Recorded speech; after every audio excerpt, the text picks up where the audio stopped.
कथा सुनी है? एक कसाई था, सदन कसाई।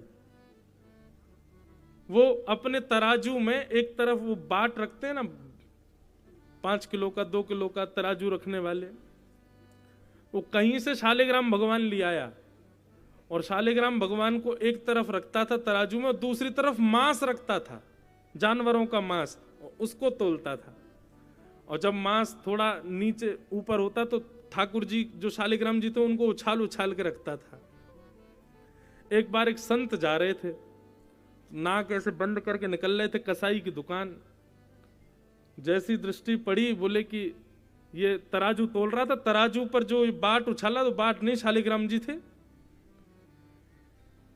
संत ने जैसी देखा, संत तो बड़े व्याकुल हो गए, बोले अरे राम राम राम राम राम, हमारे भगवान को देखो ये बाट बना करके और मांस तोल रहा है। संत मुंह बंद करके उसके पास गए, बोले भैया तेरे से एक प्रार्थना करें। बोले करो। हमारी बात मानोगे? बोले मानेंगे। बोले ये अपना ये जो तुमने ये तराजू के एक तरफ जो पत्थर से रख रखे हैं ना, वो वाला पत्थर हमको दे दो। बोले महाराज जी पत्थर को क्या ले जा रहे हो आप? बोले पत्थर नहीं है, ये हमारे भगवान शालिग्राम जी, इसको हमको दे दो। हाथ पांव जोड़ करके सदन कसाई से जैसे तैसे ठाकुर जी को लेकर के संत आ गए। गंगा जल में स्नान कराया, गंगा जल के बाद पंचामृत से स्नान कराया, शुद्ध जल से स्नान कराया, ठाकुर जी को इत्र लगाया, चंदन घिस करके चंदन लगाया, तुलसी की माला पहनाई, चांदी के सिंहासन पर ठाकुर जी को विराजमान किया, पीछे मसनद अगल बगल में मसनद लगाई, सुंदर नैवेद्य 56 भोग ठाकुर जी का लगाया, अगरबत्ती जला करके संत कहने लगे भगवान इतने दिनों तक कसाई के यहाँ आप बड़े कष्ट में रहे, अब आप सुख से मेरे मंदिर में विराजो। रात में भगवान संत के सपने में आ गए, रोने लग गए। संत बोले क्या हो गया भगवान, आपको हमारी सेवा भाई नहीं? बोले सेवा तो हमारी दुनिया में हो रही है, पर वो सदन कसाई के तराजू में लुढ़कने में हमको बहुत आनंद आता है। वो जब तराजू तोलता है ना, तो उसके जब मैं उस पर तराजू पे जब ऐसे ऐसे लोटता हूं ना इधर उधर, और वो बीच बीच में मुझे उछालता हो रहा है, मुझको बड़ा अच्छा लगता है। वो है कसाई, बेचता मांस है, लेकिन वैसे हृदय का बड़ा पवित्र है। पता नहीं मुझे उसके प्रति आसक्ति हो गई है। आप सुबह कृपा करके मुझको उसी के पास छोड़ाओ। संत भगवान रात में ही उठे, मंदिर खोल करके बोले कैसे हो आप हैं? हमारे लिए इतने नियम बना रखे हैं, इतनी शुद्धता से पूजा करो, ऐसे भोग लगाओ, ऐसे आरती करो, ऐसे अगरबत्ती दिखाओ, ऐसे इत्र लगाओ, इतना सब करो, ये करो वो करो, चांदी के सिंहासन पर वेद मंत्र सुनाओ, और खुद का मन अगर एक कसाई के यहां आ गया लुढ़कने में, तो वहां जाने को तैयार हो? इसलिए भैया सो ही सुहागन प्रिय जाही रीझ हैं, कैसा तेरा मेरा। आपके 56 भोग से नहीं रीझेंगे, मेरे षोडशोपचार से नहीं रीझेंगे। उनका रीझने का मन होगा तो कर्मा बाई की झूठी खिचड़ी खाने भी दौड़े आएंगे, बोले वो खानी है मुंह को। इसलिए अपने आप को भाग्यशाली मानो कि ठाकुर जी आपके घर पे विराज रहे हैं, आपसे सेवा करा रहे हैं। वो रीझते हैं जिससे उसी को ही स्वीकार करते हैं।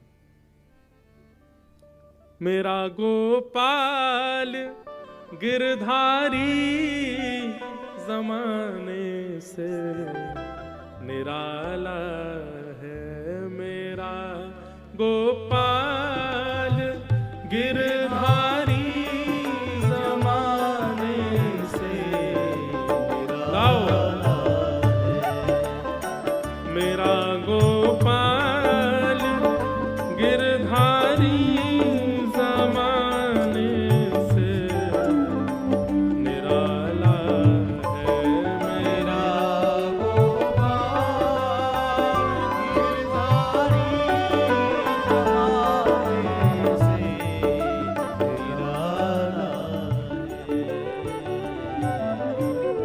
ठाकुर जी ने पूतना के ऊपर कृपा की, पूतना के ऊपर अनुग्रह किया भगवान ने। इसलिए भैया तैयार रहो, ठाकुर जी ना जाने कौन से गुण पर रीझ जाएं, उनको प्रसन्न करो। भगवान अब 3 महीने के हो गए, और जैसे ही ठाकुर जी 3 महीना के भये, भगवान ने पहली बार करवट बदली और जैसे ही ठाकुर जी ने करवट बदली, पूरे ब्रजमंडल में नगाड़े बजने लगे, ढोल बजने लगे, शंख बजने लगे, सुंदर वाद्य बजने लगे, मंगल गायन होने लगे सबके घरों में। ब्रजवासी बोले, अरे भैया कहाँ भयो, काई को इतने मंगल वाद्य बज रहे हैं, कहाँ भयो? अरे तो ना पता, आज नंद के लाला ने करवट बदली है। वाह, करवट उत्सव है रो महाराज, पूरे ब्रजमंडल में करवट को उत्सव मनाया जा रहा है। ठाकुर जी की करवट का उत्सव हुआ। यशोदा मैया ने पूरे ब्रजमंडल को जरा न्योता कियो कि सबन को नंद भवन में आके प्रसाद पानो है। काय को? बोले आज लाला ने करवट बदली है।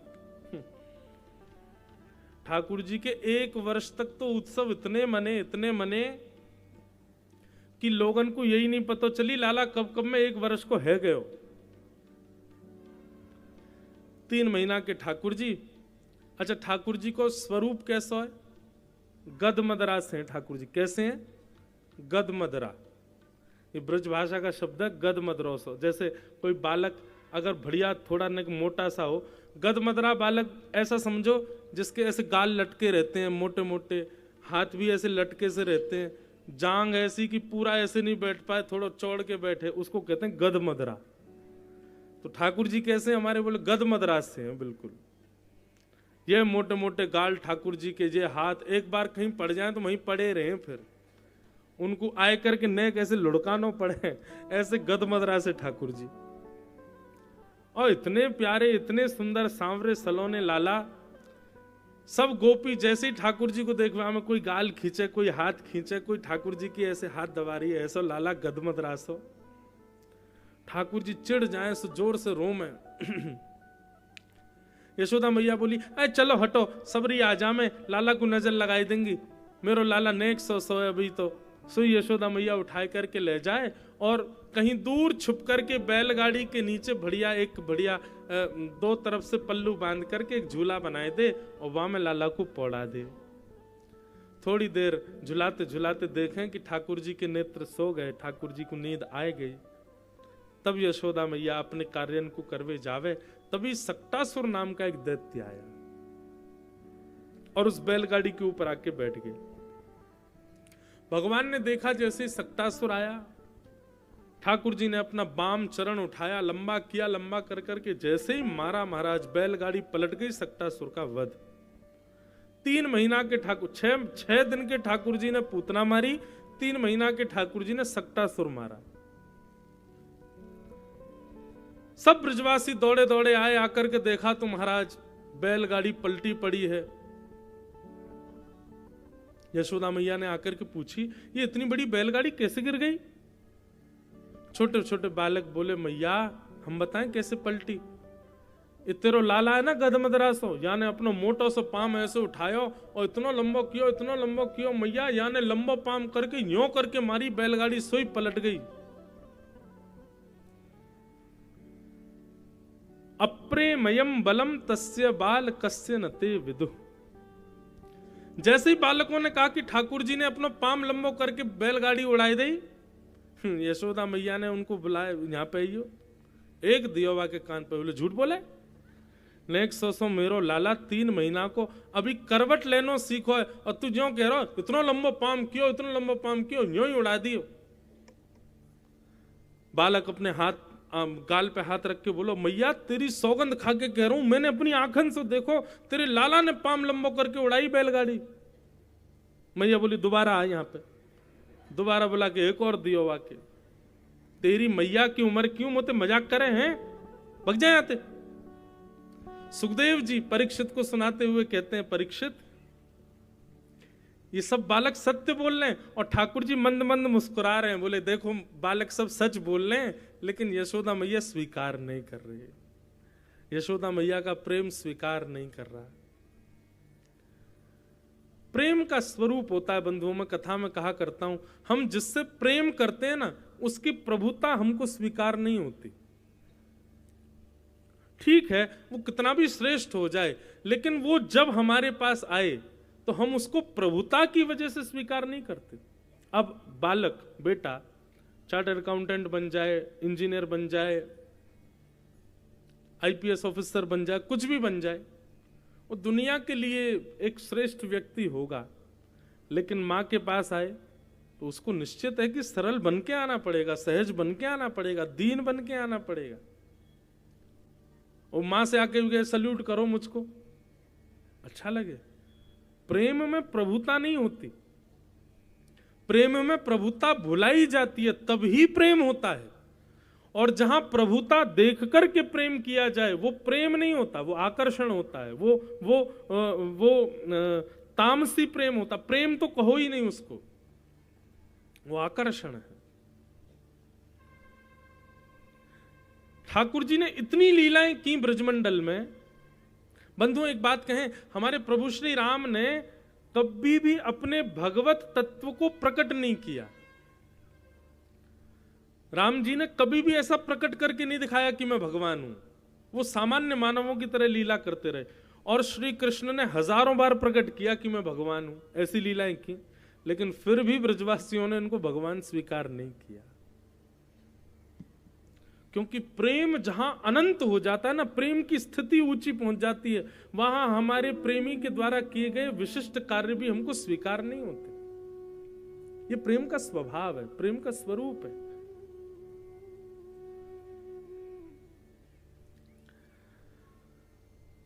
यशोदा मैया तो हृदय से लगा करके लाला को ले गई भीतर। ठाकुर जी धीरे धीरे धीरे धीरे नैकौर बड़े भय, और अब 1 वर्ष के हो गए ठाकुर जी। 1 वर्ष के जैसे ही ठाकुर जी भये हैं, अब धीरे धीरे यशोदा मैया ऐसे उंगली लाल जी की पकड़ती हैं और पकड़ करके ऐसे खड़ा करती हैं और खड़े करके नेक नेक नेक चलवाती हैं। और जैसे ठाकुर जी 2-3 कदम चलें, सो यशोदा मैया अपनी उंगली हटा देती है। ठाकुर जी ऐसे भुजा दोनों ऊपर रह जाती हैं और ठाकुर जी चलते हैं फिर ढूंढते हैं अब मैं कहाँ जाऊं, तो रोने लग जाते हैं। अब खड़े तो हो गए, आगे बढ़ूं कैसे, सो हिल हिल के ठाकुर जी गिर जाते हैं। फिर यशोदा मैया गोद में लेती है। ऐसी मधुर लीला चल रही है। अटारियों पर बैठ कर के गोपियां इस लीला का दर्शन कर रही हैं।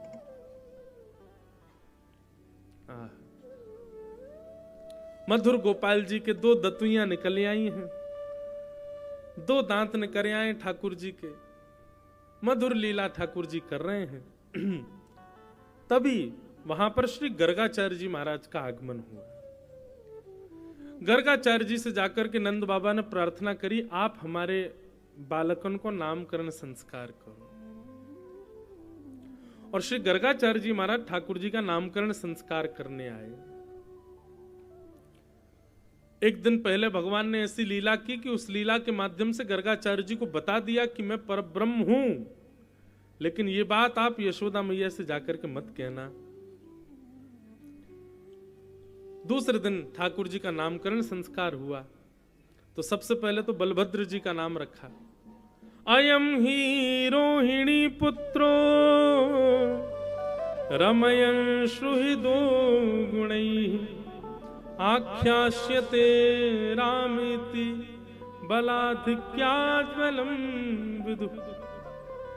मैया, इस बालक का नाम मैं राम रखता हूं, लेकिन बल की अधिकता होने की वजह से विश्व इसको बलराम कह करके बुलाएगा। बोलो बलराम जी महाराज की। छोटे बालक का नामकरण जैसे ही गर्गाचार्य जी महाराज करने लगे तो कहते हैं 45 मिनट के लिए गर्गाचार्य जी की समाधि लग गई। क्यों? बोले श्री गर्गाचार्य जी की जीव दुल्लर तिल्लर होने लगी, क्योंकि हिंदी वर्णमाला के जितने अक्षर हैं वो सारे अक्षर गर्गाचार्य जी की जीव पर प्रकट हो गए। और प्रकट होकर के श्री गर्गाचार्य जी से प्रार्थना करने लगे, हे श्री गर्गाचार्य जी, ठाकुर जी का नाम हमसे प्रारंभ हो ऐसा रखो, ठाकुर जी की सेवा में हमको पहुंचा दो। सारे अक्षर आपस में लड़ने लगे। तब गर्गाचार्य जी ने बड़ी मुश्किल से अपनी जीव को शांत किया, सब अक्षरों को प्रणाम करते हुए कहा, हे मैया, जितनी भी वर्णमाला के अक्षर हैं हर अक्षर से आपके लाला का एक नाम होगा। बहुनि सन्ति नामानि रूपाणि च गुणस्यते। आपके लाला जैसे जैसे रूप धारण करेगा वैसे वैसे इसके नाम होंगे, जैसे जैसे गुण इसके प्रकट होंगे वैसे वैसे इसके नाम होंगे। अनंत नाम आपके इस लाला के होंगे, एक आध दो नाम से इस लाला का कोई कार्य नहीं, इसके तो असंख्य नाम होंगे, सहस्त्र नाम होंगे। यशोदा मैया बोली बाबा ऐसा मत करो, 1000 नाम धर दोगे, मैं लाला को कैसे बुलाऊंगी? ऐसा कोई नाम बताए तो जैसे मैं अपने लाला को बुलाए करूं। तब गर्गाचार्य जी महाराज बोले मैया,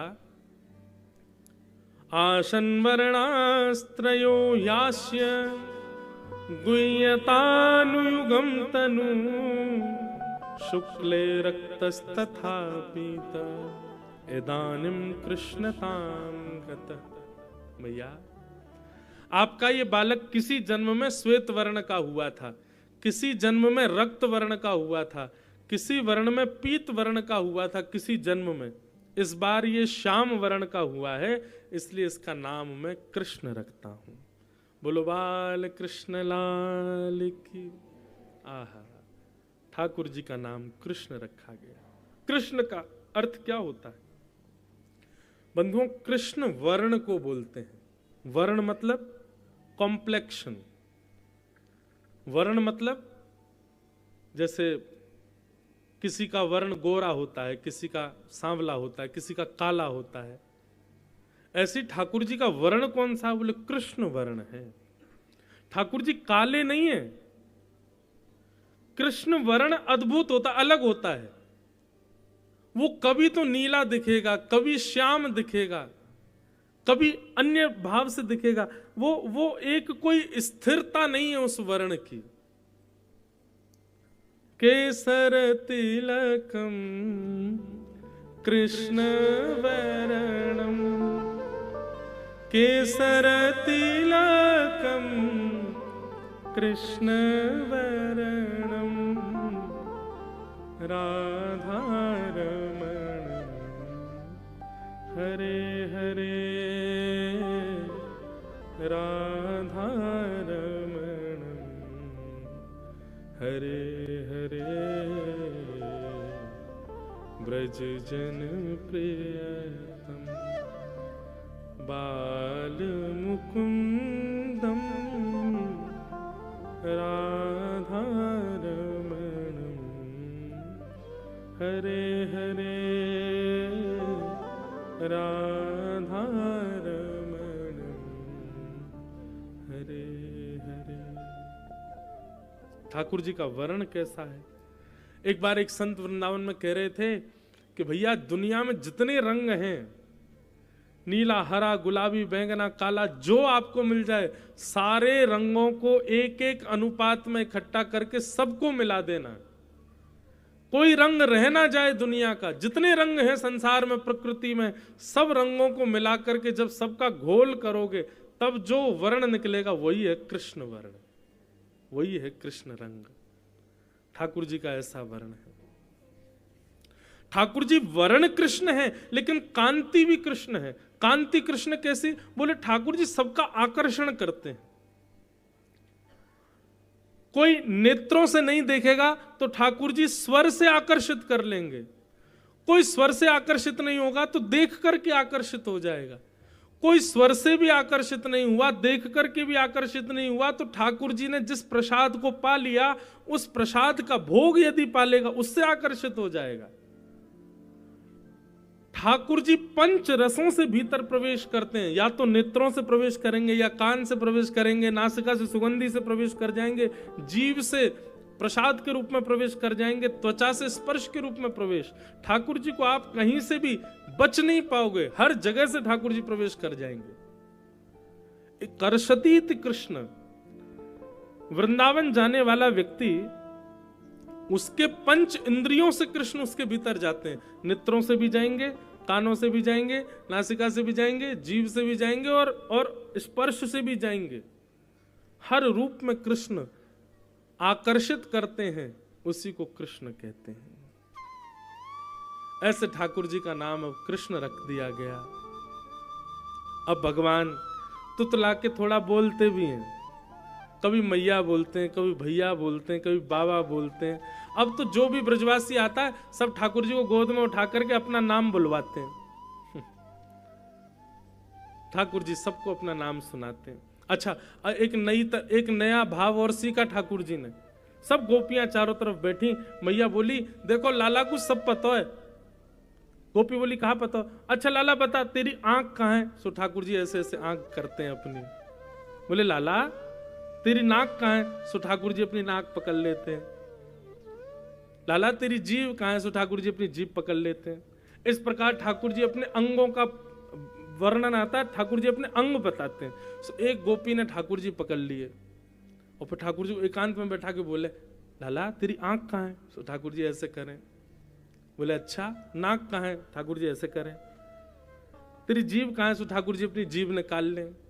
अच्छा लाला के कान कहाँ है? सो ठाकुर जी यूं ही बैठ गए, कान नहीं पकड़े। बोले हम क्यों पकड़े? हमने कहा जो गलती ना करी। लाला तेरे कान कहाँ है? सो ठाकुर जी ऐसे देखने लगे उसको। अरे यशोदा मैया लाला तो कुछ जाने ही ना है, बता ही ना रो कान कहाँ है। सो ठाकुर जी खड़े भये और गोपी के कान पकड़ लिए। बोले जे रे कान मैं अपने क्यों पकड़ूं? बचपन से बाल से ठाकुर जी की ऐसी लीला, सब मोहित हो जाते हैं। मैया ने आज लाकर के लाला को सुंदर सुंदर पायल चरणन में पहनाई है और उन पायलन से छुम छुम करते हुए ठाकुर जी पूरे आंगन में घूम रहे हैं, सबके मन को लुभा रहे हैं। एफ ले, बहुत सुंदर भाव है। छुम छुम बाजे पायलिया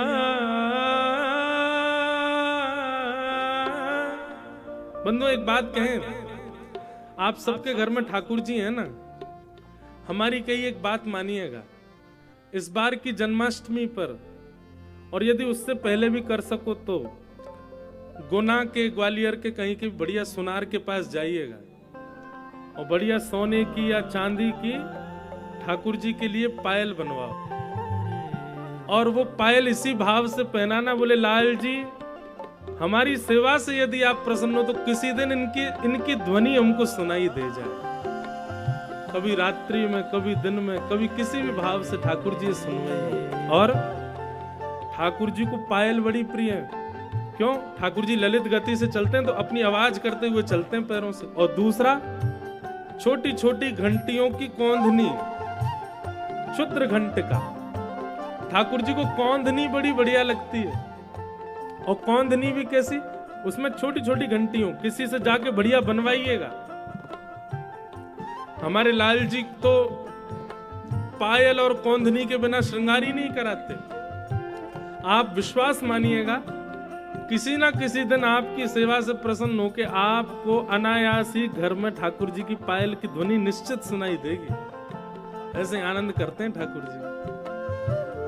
कथा आती है, यशोदा मैया यमुना जल भरने जाती हैं, सो ठाकुर जी को अपनो चुनरी को भाग पकड़ा दें। ठाकुर जी के मैं चलूंगा मैया, सो मैया की चुनरी पकड़ के ठाकुर जी पीछे पीछे चलते हैं। मैया जा रही है यमुना जल भरवे, लाला से बात करती वही जा रही है, लाला आज का खावे को? बोले मैया मुझको तो माखन के संग कचू खवा दियो, मुझको सब प्रिय लगे। अच्छा, तुतली भाषा में ठाकुर जी बात करते हुए जा रहे हैं। इतने में क्या करती हैं गोपियां अपनी अपनी खिड़कियों पर खड़ी हो जाती हैं। कोई गोपी मटका में छाछ लेके, कोई गोपी मटका में मक्खन लेके, कोई गोपी बढ़िया माखन मिश्री लेके, सब गोपी खिड़कियों पे बैठी हैं। और जैसे ही यशोदा मैया निकलती पीछे पल्लू पकड़े ठाकुर जी, सोई गोपी अपनी खिड़की में से ऐसे मटका बाहर निकाले और वह मटका को देखते ही ठाकुर जी जैसे खिलौना देख के बच्चे हो जाते हैं, ऐसे ठाकुर जी हो जाते हैं। तो गोपी कहती आ जा तो को खवाऊंगी। सोई ठाकुर जी मैया को पल्लू वल्लू छोड़ दें, मैं गोपी के पास चले जाए। अब मैया तो बढ़िया मटका लेके चल रही है। अच्छा लाला, नंद बाबा कहाँ गए आज? ठाकुर जी कुछ बोले नहीं, पीछे मुड़ करके देखी सो ठाकुर जी तो गायब। मैया भागी, लाला कहाँ गए हो, लाला कहाँ गए हो? सुबह से शाम हैगी, ठाकुर जी नहीं मिले। तभी देखी कि एक गोपी की गोद में बैठे हुए लाल जी आ रहे। मैया बोली है रे लाला, तू या गोपी क्या कैसे चलोगो? गोपी बोली मैं माखन निकाल रही, आपके लाला को सुगंधी आ गई, सुई भगवा आयो मेरे यहाँ। अब ठाकुर जी तो बेचारे बोलना जानते नहीं, क्या बताएं कि जाने मुंह को बुलायो। सो यशोदा मैया ने अब की बार कहा कि एक सुनार के पास जाके ऐसी कौंधनी बनवाई, वह कौंधनी में छोटी छोटी घंटी लगी हैं। अब मैया जब यशोदा जल भरवे जावे, पीछे पीछे ठाकुर जी चलें, तो जैसे ठाकुर जी मटक मटक के चलें, कौंदनी की घंटी बजे, और जैसे ही कोई गोपी ठाकुर जी को अपने पास बुलावे, घंटी की ध्वनि वही दिशा से आने लगे। सोई मैया के, ए लाला कहां जा रहा हूं, यहाँ पे चल, संग चल मेरे। सो ऐसी क्षुद्र घंटिका की कौंदनी बना दी है कि ठाकुर जी कहीं भी जावे तो यशोदा मैया को पता चल जाए, कहीं हमारे घर के लाल जी कहीं चले नहीं जाए, हमारे एक क्षुद्र घंटिका की कौंदनी पहनाओ उनको, कभी कहीं गए भी तो ध्वनि तो आ जाएगी कि लाल जी वहां बैठे हैं। अब ठाकुर जी 3 वर्ष के है गए, और जैसे ही ठाकुर जी 3 वर्ष के भये, अब चलवे भी लगे हैं, बोलवे भी लगे, उछलवे लगे, कूदवे लगे, 5-6 दांत निकले आए हैं ठाकुर जी के। अब तो ऐसी कटकनी जीव है, ठाकुर जी की चुप ही नहीं होते। यशोदा मैया हाथ पांव जोड़े, लाला ने शांत है जा, नहीं बोलते ही रहते हैं। इतनो उधम मचामे, इतनो उधम मचामे जिसकी कोई सीमा नहीं। श्रृंग अग्नि डमशि जलद्विजकंटकेभ्य, गैयाओं के सींगों से लटक जाते हैं। ये कोई खेल है बताओ? गायों के सींगों से कौन लटकता है? बेटी भाई गैयाओं के सींगों पे बैठ जाते हैं, और फिर गैया को ऐसे ऐसे हिलाते हैं, गैया उड़ जाती है, फिर उसके सींग पे घूमते हैं। और गैया भी बड़ी चतुर, वो ठाकुर जी को जोर से वहीं ले जाती है जहां खूब सारा गोबर का ढेर लगा हो, और वहां जाकर के जैसे ही सर घुमाती है, सोई ठाकुर जी कंठ भर गोबर में जाकर के धस जाते हैं। यशोदा मैया के, लाला मुझे तो ऐसा लगा तो पूर्व जन्म को शुकर दीख है। ठाकुर जी के, हाँ मैया, वो बड़ा अवतार भयो ना, जाने पृथ्वी की रक्षा करी, वो मेरो ही स्वरूप है, वो मैं ही तो हतो। ऐसे ठाकुर जी को उधम। कभी ठाकुर जी रोने लग जाते हैं। यशोदा मैया के, लाला काय को रो रहा है? बोले मैया मेरे संग बहुत बड़ा अत्याचार भयो आज।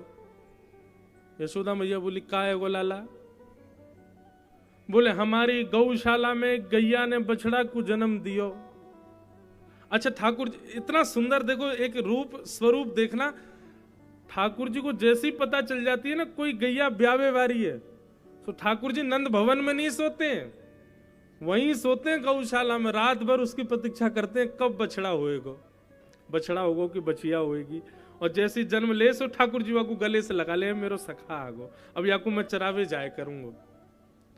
ठाकुर जी को इतनी इतनी प्रसन्नता होती है। और यशोदा मैया नंद बाबा के तो महाराज इतना दान करवाते हैं, जैसे कोई बालक जन्म ले घर में उत्सव होता है, ऐसे नंद भवन में 365 दिन उत्सव होते हैं। क्यों? 9 लाख गैया है भैया, कई बार तो एक एक दिन में 10-10 गैया ब्याह जाए, सबन के उत्सव है ना। ठाकुर जी रोने लगे, मेरे संग बहुत बड़ा अत्याचार है गो मैया। यशोदा मैया बोली, का अत्याचार भयो तेरे संग? हमारी गौशाला में गैया ने बछड़ा को जन्म दियो। मैया बोली, तो वो तो रोज ही हूं मैं, बछड़ा बचिया तो रोज ही हूं मैं, अब या मैं आज का है क्यों? बोले वो जैसी जन्म लियो मैया, मैंने इतने सारे बछड़ा बचिया खिलाए, मैंने कभी ध्यान नहीं दियो। आज मैंने वह बछड़ा के होठ ऊपर करके वहां के दांत देखे। मैया बोली, तो मैया वहां के 3200 दांत जन्मते ही, और मैं 3 बरस को है वो 4 दांत निकल के आए। मैया मेरे संग बहुत बड़ा अत्याचार भयो। यशोदा मैया बोली, लाला तू दूध ना पीवे, पूरे दिन मक्खन खावे, मक्खन चीकनो होवे सो दांत निकलते चिकनाहट में पेट में चले जाए, दूध पिए कर। सो ठाकुर जी दूध को पात्र ले ले, और पात्र लेकर के खूब दूध पीवे, फिर रोज वहां में मणि को एक दर्पण है, वहां में ठाकुर जी अपने दांत गिने कितने आ गए। द्यमष्टि, ये कोई मनगणंत नहीं है, लिखा है श्रृंग्यग्नि द्यमष्टि। ठाकुर जी अपने दांत के पीछे रोते हैं, पूरा घर अधर कर देते हैं। श्रृंग्यग्नि द्यमष्टि जल, ठाकुर जी जल में कूद जाते हैं, और फिर जल में कूद के ऐसे बताएंगे जैसे मैं डूब रहा हूं, मैं तो डूब रहा हूं। जैसे नंद बाबा, यशोदा मैया, बलराम जी कोई भी लाला को, अरे लाला डूबो डूबो, बाबा जल्दी बचा मैं डूब रहा हूं, जैसे ही नंद बाबा हाथ दें सोई नंद बाबा को भी घेर दें, यशोदा मैया को धक्का दे दें, सबन को नवाए दें। बोले मैया आज तू नहाई नहीं, सवेरे ते बास आ रही तो मत हमें नवा दियो मैंने। ऐसो उधम मचा में एक सूरदास जी का पद है। एक दिन ठाकुर जी सवेरे सवेरे मैया लाल जी को इतने भाव से सजाती है, यशोदा मैया रात्रि में ही ठाकुर जी की पीतांबरी निकालेगी, ठाकुर जी की बढ़िया सुंदर सिल्क की धोती निकालेगी, ठाकुर जी के आभूषण निकालेगी। मैया स्वयं तो पहने साधारण आभूषण, ठाकुर जी को लाखों के बढ़िया बढ़िया आभूषण पहनाती है यशोदा मैया। सुंदर ठाकुर जी की कंघी बनावे, वहां ऐसे बैनी गूथ दे, ऊपर सिर पे ऐसे बाल बांध के घुंघरा ले और वहां पे मोर पीछ लगावे, ठाकुर जी के आंखन में काजल लगावे, कानन में कुंडल पहनावे, बहुत सुंदर सजाती है यशोदा मैया। लेकिन लाला से रोज एक ही बात के, देख तू श्रृंगार तो तू बिगाड़ेगो, तू मानेगो नहीं, लेकिन ये आभूषण जैसे सवेरे वैसे चाहिए शाम तक मोकू। तो ठाकुर जी और कोई को ध्यान रखें नहीं रखें, लेकिन अपने आभूषण को बचाए रखें। यहाँ तो याद ये बगल बंद जो नीचे गिर रही है तो आप पकड़ लेंगे, कभी यहाँ की पकड़ के रहेंगे, कभी इन्हें बोले यशोदा मैया ने कहिए तू कछु कर, लेकिन इन्हें संभालिए। और लाला को नजर नहीं लगे या हमारे यशोदा मैया एक सुंदर सी कारी सौल ठाकुर जी को ऐसे कमर पे बांध दे, वही को कारी कमली के हैं, ठाकुर जी को बांध दे। ठाकुर जी रात्रि में सब ग्वाल बालन के संग खेल खाल के आए, यशोदा मैया आके एक एक चीज पूछा, हाँ लाला कानन के कुंडल, बोले जे रहे मैया, कौंदनी जे रही मैया, गले के हार, बोले जे रहे, सब चीज है, कड़ूला आदि सब है। लाला तेरी कारी कमरी कहाँ है? ठाकुर जी देखे वो तो रह गई दिखे कहीं पे। अब सूरदास जी वर्णन कर रहे हैं कि ठाकुर जी अपनी कारी कमली कैसे बता रहे हैं कहां गई।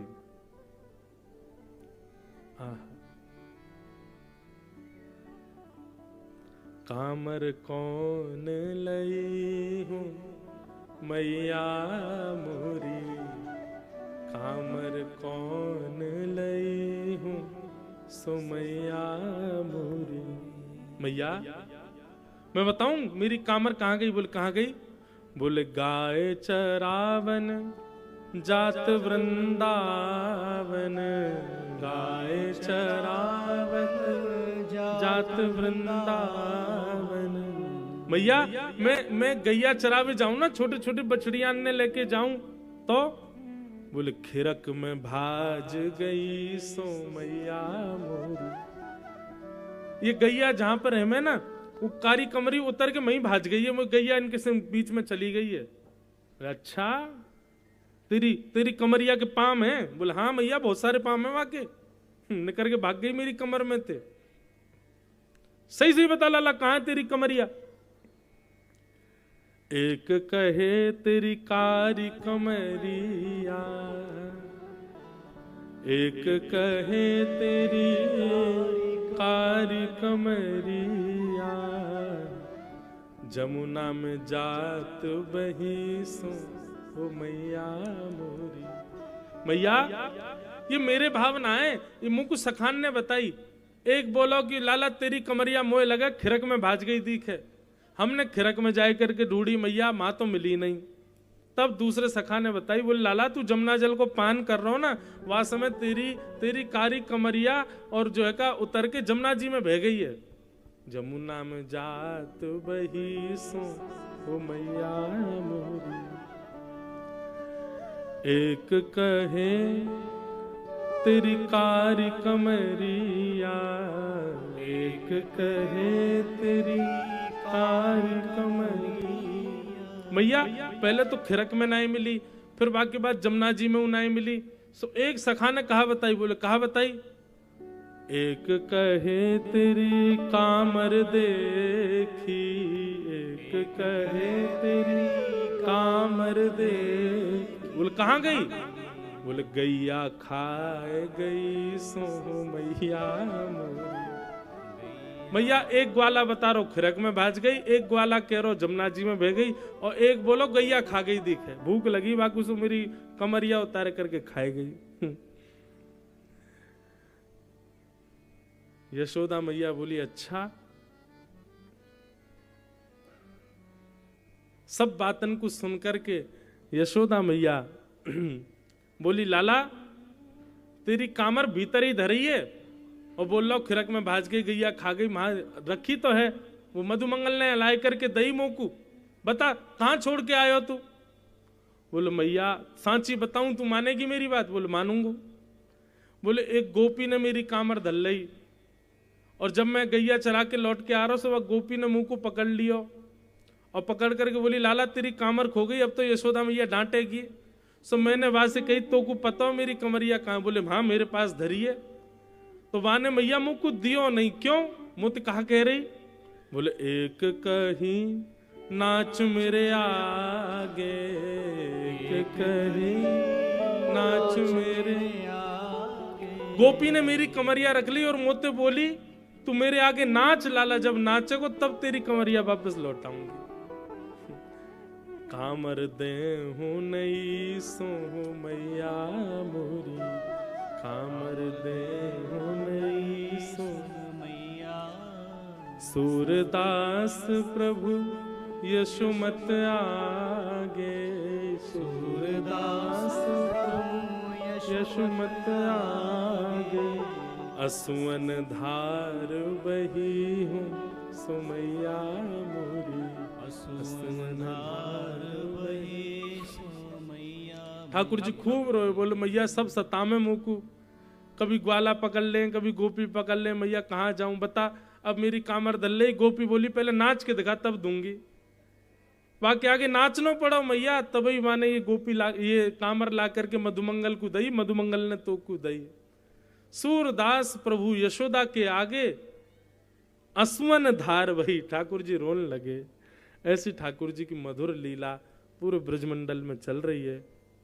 बंधुओं, भगवान एक दिन सब ग्वाल बालों के संग खेल रहे थे, और खेलते खेलते ठाकुर जी ने मधुमंगल श्रीदामा जो ठाकुर जी के सखा हैं सब उनको ने एक जोर से धक्का दे दियो, गिर गए, रोने लगे। ठाकुर जी बोले अरे भैया रो काहे को रहे हो, खेल में तो लगती रहे।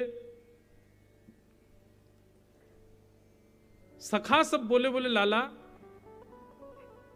तू तो खाते पीते घर को है, तो को लगे तो कोई दिक्कत ना है, हम तो भैया गरीब खानदान ते हैं, हमारी नेक में लग जाए, हमारे अंग प्रत्यंगन में इतनी ताकत तो है ना है। ठाकुर जी बोले चौना है, हम सब गोकुल में रहे में। गोकुल को मतलब है जहां एक घर में हजार हजार गौवंश हैं, वही को नाम गोकुल है। और तू कह रहा हो कि भैया हमें खावे पीवे को ना मिले। सब लोग ध्यान से सुनो। तब आज मधुमंगल श्रीदामा ने बताई, बोले लाला तू तो राजा को लाला है, तो को तो खूब मक्खन मिले, खूब दूध मिले, दही मिले, लेकिन हम ब्रजवासीन के दूध मक्खन दही ये सब तो हमें मथुरा जाकर के कंस को जमा करवाने पड़े। जैसे आज आप लोग टैक्स देते हो सरकार को, ऐसे प्राचीन काल में ठाकुर जी के समय में गोकुल में गौरस, दूध, घी, दही, मक्खन ये टैक्स के रूप में सरकार को जमा करना पड़ता था। और वे लाला सब कछु दे दा करके हमको इतना ही बचे कि हम सवेरे पालें तो शाम को पावे को ना रहे हमारे पास। ठाकुर जी बोले एक प्रकार से देखा जाए तो टैक्स आज सस्ता है, तब बहुत महंगा था भैया ठाकुर जी के समय पे। 1000 गाय एक घर में, उसी का नाम गौकुल, एक घर में 1000 गैया, लेकिन जितना भी दूध घी दही होता था सब मथुरा देना पड़ता था। केवल इतना रख सकते हो कि एक समय आप लोग पा सको। बड़ा महंगा था भाई, बहुत ज्यादा टैक्स था। ठाकुर जी को जब ये बात पता चली, भगवान बोले गैया रखेंगे हम, गैया को चरामेंगे हम, गैया की सेवा करेंगे हम, दूध निकालेंगे हम, दही जमाएंगे हम, मक्खन निकालेंगे हम, घी करेंगे हम, और खाएंगे ये मथुरा वाले। मैं तो नहीं ऊन दूंगा ऐसा। लेकिन अभी कहा बताऊं, अभी तो 3.5 बरस का हूं, मेरी बात कोई मानेगा नहीं। लेकिन हम पे दूसरा तरीका है। बोले कहा, बोले अगर धन की चोरी है जाए तो सरकार को कहा जमा करेंगे? जब चोरी है तो कहा देंगे भैया चोरी है तो चोर चोरी कर रहे हैं। ग्वाल बाल बोले लाला तू कहा कहना चाह रहा? बोले मैं ये कहना चाह रहा हूं कि ये जितना दूध घी दही आदि सब है, यदि इनकी चोरी है जाए और चोर कोई और नहीं हम ग्वाल वाली चोर बन के इनको खा जाएं तो जमाऊ नहीं करना पड़ेगा। सरकार पूछेगो भी, कंस यदि पूछेगो भी कि भैया काय को जमा नहीं कर रहे, तो बोले चोर डोल रहे हैं आजकल नगर में, चोरी कर जाएं। और चोर भी कोई बाहर को नहीं, हम लोग होंगे तो हम हुष्ट पुष्ट भी आ जाएंगे। ग्वाल बाल बोले लाला तू जो कहेगो सब करेंगे, बस चोरी नहीं करेंगे। ठाकुर जी बोले क्यों? बोले मैया मना करे, चोरी करवे वाले इनको ब्याह ना होवे, चोरी करवे वाले ने कोई अपनी बहू ना दे। अब लाला हमारी उम्र है आई, ये मधुमंगल 4 वर्ष को हैगो, मैं 6 वर्ष को हैगो, छोरी वाले आवे वाले कचुदना में। ये तो 4-6 वर्ष के हैं, 3.5 वर्ष के ठाकुर जी ब्याह को डोल रहे हैं। बोले मेरो ब्याह कराओ। एक दिन ठाकुर जी रूठ के बैठ गए, यशोदा मैया से बोले मैया भोजन नहीं करें, दूध नहीं पी में, कुछ नहीं खा में। यशोदा मैया बोली का है वो लाला? बोले मुँह तो ऐसा लगा मैया तू घर में ही बूढ़ो कर लेगी मुँह। अरे अब उम्र हैगी मेरो ब्याह करा दे, 3.5 वर्ष को हैगो मैं। ठाकुर जी की मधुर लीला है भैया। सब ग्वाल बालन से बोले कल से चोरी करेंगे। ग्वाल बाल बोले लाला जो कहेगो सो करेंगे, चोरी नहीं करेंगे। तो ठाकुर जी बोले ठीक है, तुम ग्वाला फिर अलग खेले करो, मैं और दाऊ दादा अलग खेलेंगे। हम कमजोरन के संग नहीं खेलेंगे, हम खेलेंगे उन्हीं के संग जो हमारी मार भी सहे। हम उठा के पटक दें तो रोमे नहीं, और वाके काज तो हिष्ट पुष्ट बनना पड़ेगा, मक्खन खाना पड़ेगा, और मक्खन खावे का चोरी करनी पड़ेगी। ग्वाल बाल सब बोले लाला तू हमसे दूर मत जावे, तू जो कहेगो सो करेंगे, करेंगे चोरी कर लेंगे भैया। ठाकुर जी बोले तो सारे बढ़िया काम आज कर लियो, कल से तो चोरी होएगी। सब ग्वाल बाल मंदिर जा रहे हैं, जमुना जी को प्रणाम कर रहे हैं, कात्यायनी मैया को भोग लगा रहे हैं। बोले आज सबरे बढ़िया शुभ काम कर लो, कल से तो चोरी करनी है हमें। ठाकुर जी बोले पहली चोरी कहां होएगी? बोले पहले हाथ की सफाई घर में ही करो, अपने अपने घर में। और हाथ की सफाई करके शाम को एक बढ़िया यहाँ पे सभा बैठेगी, और वह सभा में सब बताएंगे कौन ने कैसे कैसे चोरी करी और कहाँ कहाँ भयो। वो ठीक है। ठाकुर जी को रात भर नींद नहीं आई। बोले वेदों में, पुराणों में, शास्त्रों में सब जगह हमारे नाम के आगे चोर लिखा जाएगा। लोग बाग कलयुग में ताना दे करके भी बोल सकते हैं कि अरे तुम्हारे भगवान तो चोर थे,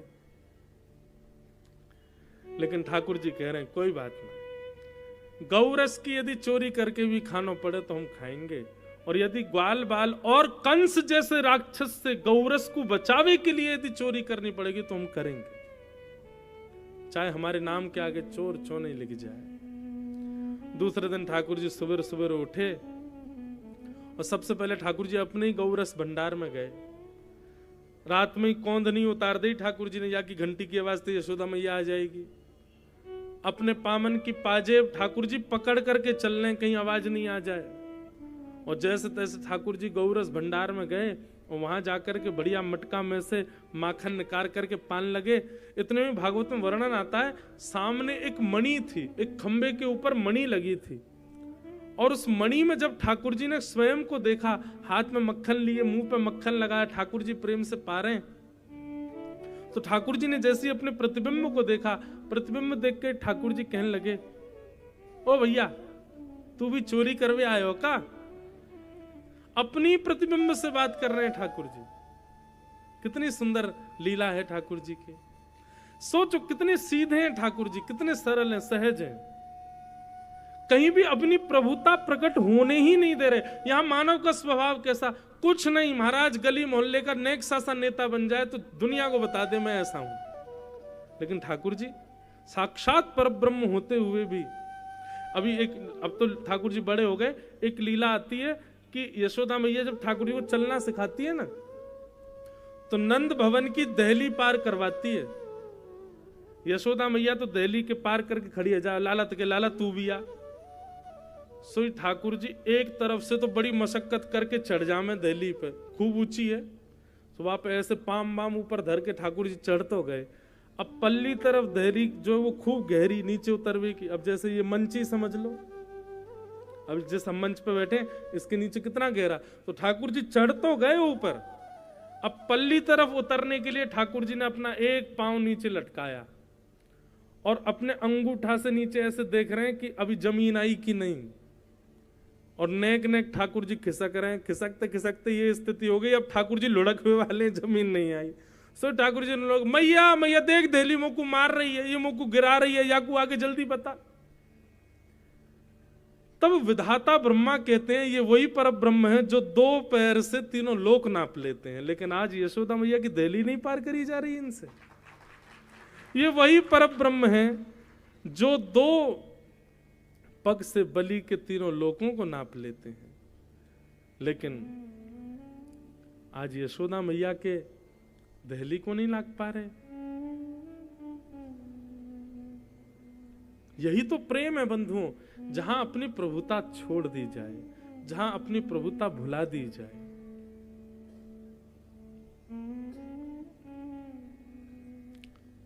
जैसे बालक के साथ कभी माँ या पिताजी उसके खेलते हैं, छोटा सा बालक, उसको गेंद पकड़ा देते हैं। अब छोटा सा बालक छोटे से हाथ से ऐसे गेंद फेंकता है, तो पिताजी क्या करते हैं, पिताजी ऐसे गेंद लेके गिर जाते हैं, तो जैसे गिरते हैं तो बालक हंस जाता है, हाँ मैंने गिरा दिया। जबकि पिता गिरता नहीं है, पर अपने बालक को खुश करने के लिए ऐसा दिखाता है कि मैं गिर गया। ऐसे ही ठाकुर जी की लीला, वो सर्व समर्थ हैं, सब क्रिया करने में योग्य हैं, पर हमारे आपके और ब्रजवासियों के प्रेम के सुख के लिए ऐसा दिखा रहे हैं कि हम कुछ कर ही नहीं सकते, हमसे कुछ नहीं होगा। अपने प्रतिबिंब से ठाकुर जी बात कर रहे हैं, अब बात करके कह रहे हैं, अच्छा चोरी करवे आयो है, चुपचाप चोरी कर ले, दारी के तू जाने ना है मेरी मैया बहुत मारे, चुपचाप चोरी करके चलो जा। अब जैसे ठाकुर जी बात कर रहे थे तो गौरस भंडार की गूंज यशोदा मैया को सुनाई देने लगी। यशोदा मैया दौड़ी दौड़ी आई, आकर के देखी, लाला तू कब उठ गया, और तेरी आज क्षुद्र घंटिका की आवाज ही नहीं आई, कब उतार दी तेने। मैया बोली जल्दी आ, लाला बोले मैया जल्दी आ, देख मैंने एक चोर पकड़ो है। अपने प्रतिबिंब को दिखा करके ठाकुर जी कह रहे हैं, बोले मैया देखिए चोरी करवे आयो है, माखन की चोरी कर रहा हूं हमारे घर से, या हमारे मैं यहाँ से कह रहा हूं भैया तू चोरी पूरी मत करे कर, अच्छी बात ना, ब्याह ना हो मैं वो चोरी करवे वाले इनके। मैया ने कान पकड़ो, बोले लाला जो कोई और ना है, जो तेरो ही प्रतिबिंब है। अच्छा मैया ये मैं हूं, बोले हाँ। अरे मैया तेने मुझको बताई क्यों ना, मैं इतना मलूक लगूं, देखियो कितना मलूक लग रहा हूं मैं तो। मलूक समझते हैं ब्रज भाषा, मलूक के सुंदर, मैया मैं कितना मलूक लग रहा हूं। यशोदा मैया बोली बातन ने मत बनावे, यूं बता तू कर कहा रहा हो यहाँ पे, कि तेरे हाथ में मक्खन मुंह में मक्खन क्यों लग रहा हो, चोरी कर रहा हो। ठाकुर जी बोले ना ना मैया मैं कब चोरी करूंगा, अगर मेरा बस चले मैं तो दूध में नहाऊं, हमारे यहाँ 9 लाख गैया, इतना दूध होवे, इतना घी, इतना दही, इतना मक्खन सब होवे हमारे यहाँ, कोई दिक्कत है मुझको। भैया वो तेने पद्मराग के कंगन पहनाए ना, तो मैं जब धूप में जाऊं ना तो मेरे मुंह को जलन है जाए। कल मेरो सखा मधुमंगल कह रहा, बोले लाला ये जलन दूर है जाएगी तेरी, तू ना मक्खन के मटका में अपना हाथ बोर लियो, या हमारे में अपना हाथ बोर के बैठो मैया, ताकि मेरी जलन दूर रह जाए। अच्छा लाला हाथन की जलन दूर है गई, बोले हाँ मैया अब ठीक है। और बोले यहाँ काय की जलन है रही तेरी, ये नाक पे, होठन पे, ठोड़ी पे, यहाँ काय की जलन। अरे मैया तू मुंह पे इल्जाम मत लगावे, देख मैं अपने हाथन को बोर के जब बैठो ना, सोई एक मक्खी आई आके मेरे नाक पे बैठ गई, फिर मेरे होठन पे बैठ गई, वाकू उड़ावे को मैंने हाथ निकाल के यूं किया, सोई मेरे मुंह पे लग गयो। मैं कोई चोरी थोड़ी कर रहा हूं मैया। यशोदा मैया लाल जी को लेके गणेश जी के मंदिर गई, बोले बाबा हमारे लाला की चोरी छुड़वाओ, अभी नेक बड़ो भयो नहीं चोरी करने लगो, 1.25 मन लड्डू को भोग लगाऊंगी यदि मेरे लाला की चोरी छूट गई तो। ठाकुर जी बोले अब तो हम और नहीं छोड़ेंगे, 1.25 मन लड्डू को भोग लगा वो खाएंगे हम ग्वाल बाल, खूब प्रेम से पाएंगे। ठाकुर जी ने शाम को भैया सब सखान से कही घर में तो मिशन फेल है गयो, अब तो बाहर करनी पड़ेगी। भगवान ने रजिस्टर्ड एक संस्था बनाई, बाल गोपाल चौर प्रचार प्रसार मंडल, और वाके प्रेसिडेंट बने स्वयं 3.5 वर्षीय श्री कृष्ण। भैया वर्णन करते हैं सुखदेव जी, जैसे ही कोई बालक नया जन्म लेता है गोकुल में, सो ठाकुर जी अपनी पूरी मंडली के संग जाते हैं वहां पे, और मंडली के संग जाते गाय के चरणन की खुर की रज संग लेके जामे, और वह रज से वह को तिलक कर यामे। 1 साल बाद ये भी हमारी मंडली में शामिल होएगा, 1 साल की बात और है। आहा, सब ग्वाल बालन की ऐसी लीला देख करके महाराज पूरे ब्रजमंडल में आनंद हो गए। दूसरे दिन से ठाकुर जी ने चोरी करना प्रारंभ कर दिया। वास्तव में ठाकुर जी माखन नहीं चुरा रहे हैं, ब्रजवासियों का मन चुरा रहे हैं। ऐसी ऐसी लीला करके जाते हैं कि सब ब्रजवासी अपना मन दे देते हैं ठाकुर जी को। अब तो गोपियों की स्थिति हो गई, जबरदस्ती मक्खन निकाल के इंतजार करती है कि लाला आवे चोरी करवे, और बाकी लीला हम देखें कैसी चोरी करेगा। इस प्रकार ठाकुर जी ने ब्रज में खूब चोरी करी। ये चोरी की लीला इतनी बड़ी है भागवत में कि 5 दिन तक भी बोलें तो भी कम नहीं हो, ऐसी सुंदर सुंदर लीला। थोड़ी बताते हैं। कि वत्सान मुंचन क्वचिद समय क्रोश संजात हास स्तेयं स्वादधिपयः कल्पितैस्तेययोगैः मर्कान् भोक्षन् विभजति सचेन्नात्रिभाण्डं भिनत्ति द्रव्यालाभे सग्रह कुपितो यात्विपक्रोशतो काम। आज सब गोपियां यशोदा मैया से शिकायत करवे गई हैं। अच्छा, ये शिकायत इसलिए नहीं करवे गई कि चोरी करते करते ठाकुर जी से परेशान है गई हैं।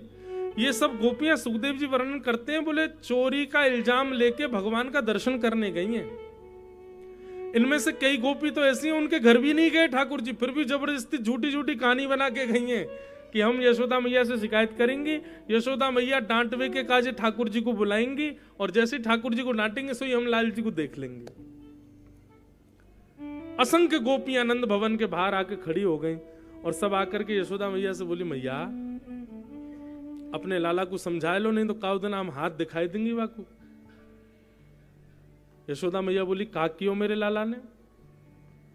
बोले वत्सान मुंचन क्वचिद समय। मैया तुम्हारो लाला चोरी करे। यशोदा मैया बोली, काय की चोरी? गहने चुराए, अंगूठी चुराई, मणि चुराई, रत्न चुराए, कहा चुराए मेरे लाला ने?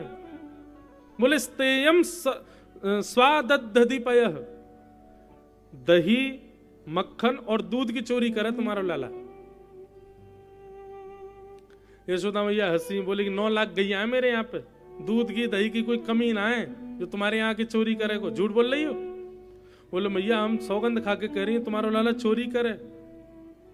अरे कई बार बालकों को स्वभाव होवे अपने घर की ना बढ़िया लगे, दूसरे के घर पे भोजन बढ़िया लगे तो वहां जाकर कर ले। अब तुम्हारे घर मक्खन खा लियो तो रोवे क्यों आ गई हो? कितनो खायो? नेक्स्ट सो मेरो लाला इतनो सवा को पेट, 2-4 घड़ा भर के ले जा मक्खन अपने घर, आ गई यहाँ शिकायत करवे।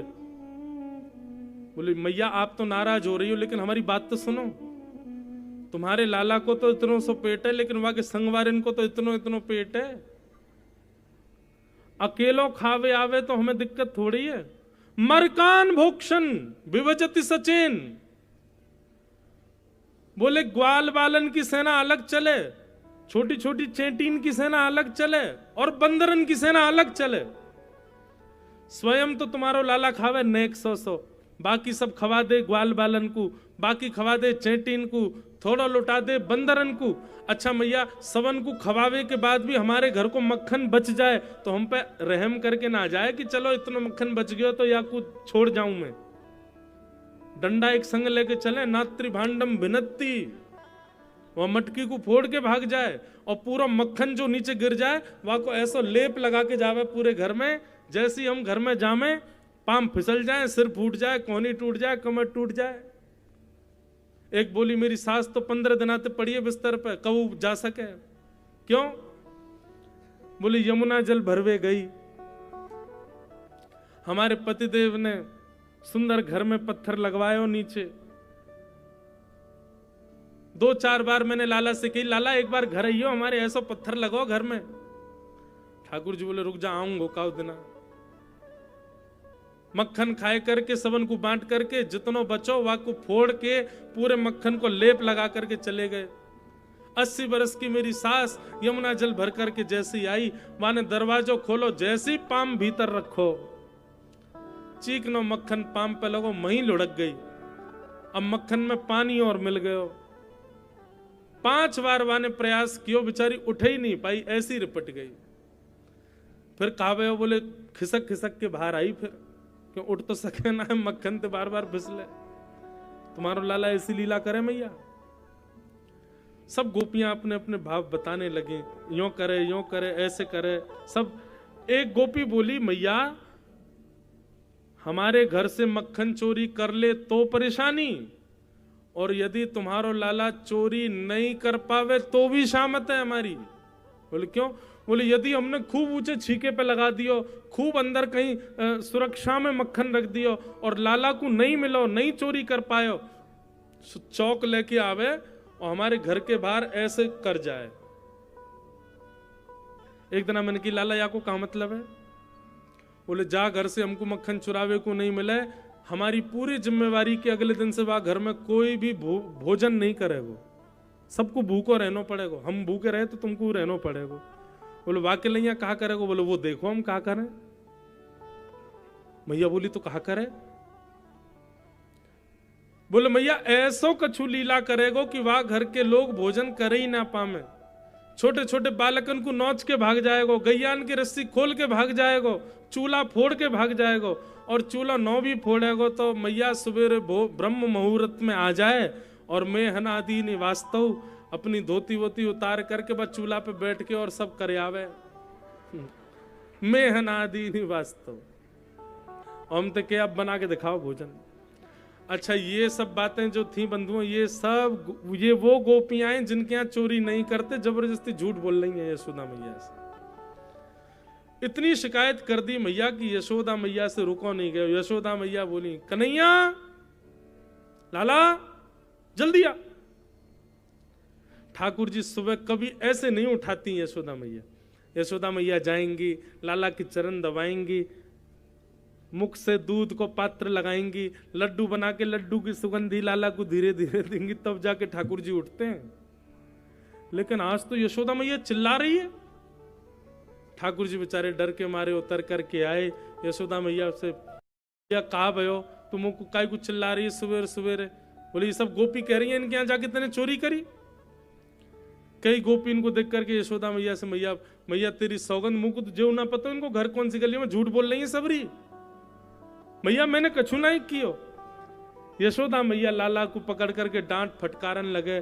तब सब गोपियों के मन को शांति मिल जाती है। ठाकुर जी का दर्शन करके यशोदा मैया के चरण पकड़ लेते, मैया अब कछु मत कहो लाला से, बस है गो, कोई बात ना, हमारे घर को लाला कर जाए चोरी, कोई बात ना। इस प्रकार ठाकुर जी चोरी करते हैं, सब जगह लीला करते हैं। आगे बंधुओं भागवत में दामोदर लीला आती है, जहां यशोदा मैया ठाकुर जी को पकड़ करके उखल से बांध देती है। क्यों? एक दिन ठाकुर जी ने बढ़िया एक पत्थर उठाया और यशोदा मैया की पर सास की जमाने की मटकी फोड़ दी। क्यों? बोले मैया तो को दूध ज्यादा प्यारो, पूत प्यारो ना है, पूरे दिन दूध में ही लगी रहे, दूध निकारो, मक्खन जमाओ, दही रखो, यो करो त्यों करो, घी बनाओ, पूरे दिन यही में लगी रहे। मैं तेरो लाला हूं, मैं तो को प्रिय ना हूं। यशोदा मैया ने ठाकुर जी पकड़े, पकड़ के उखल से बांध दी। बोले ऊधम मचावे, जो जो बड़ो है तो जा रहो, ऊधमी है तो जा रहो है। पहले तो ठाकुर जी बंधे नहीं, खूब सारी रस्सी लगी, फिर लास्ट में ठाकुर जी यशोदा मैया पर अनुग्रह करके स्वयं बंध गए उखल से। यमलार्जुन के वृक्षों के बीच से ठाकुर जी निकले, जैसे ही वृक्षों का स्पर्श किया, कुबेर के पुत्र नल कुंवर मणिग्रीव प्रकट हो गए। दोनों ने भगवान की स्तुति गाई। कितनी सुंदर बात। ठाकुर जी स्वयं बंधन में थे और कुबेर के पुत्र नलकुवर मणिग्रीव जो शाप में बंधन में थे उनको मुक्त कर दिया। स्वयं बंधन में होते हुए भी ठाकुर जी सबको मुक्त कर देते हैं। ठाकुर जी कभी बंधन में नहीं रहते। नलकुवर मणिग्रीव पर अनुग्रह करके भगवान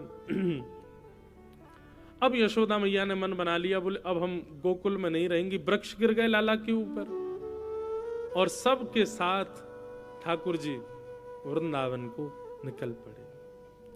वनम वृंदावनम नाम पशव्यम नवकाननम गोप गोपी गवाम सेव्यम पुण्याद्रि तृणवीरुधम। बंधुओं, एक बात बहुत ध्यान से सुनना। वृंदावन हमारी श्यामाजू ने बनाया, श्री राधा रानी के द्वारा निर्मित है वृंदावन। ठाकुर जी जब लीला करने के लिए धराधाम पर आ रहे थे तब किशोरी जी से कहा आप संग चलो। किशोरी जी बोली यत्र वृंदावनम नास्ति यत्र नो यमुना नदी यत्र गोवर्धनम नास्ति तत्र नो रमते मनः। जहां वृंदावन गोवर्धन और यमुना जी नहीं है वहां मेरा मन नहीं लगता। इसका मतलब ये तीनों पृथ्वी पर नहीं थे, ये तीनों गोलोक धाम में थे। और जिसमें कि वृंदावन तो स्वयं सजाया है किशोरी जी ने, एक एक वृक्ष, एक एक पौधा, एक एक स्थान, एक एक गली, एक एक नुक्कड़, सब श्री जी ने बनाया अपने अनुकूलता से गोलोक धाम में। ठाकुर जी श्री जी की प्रसन्नता के लिए, श्री राधा रानी की प्रसन्नता के लिए गोलोक धाम से वृंदावन को लेकर के पधारे। इसलिए वृंदावन साधारण नहीं है बंधुओं।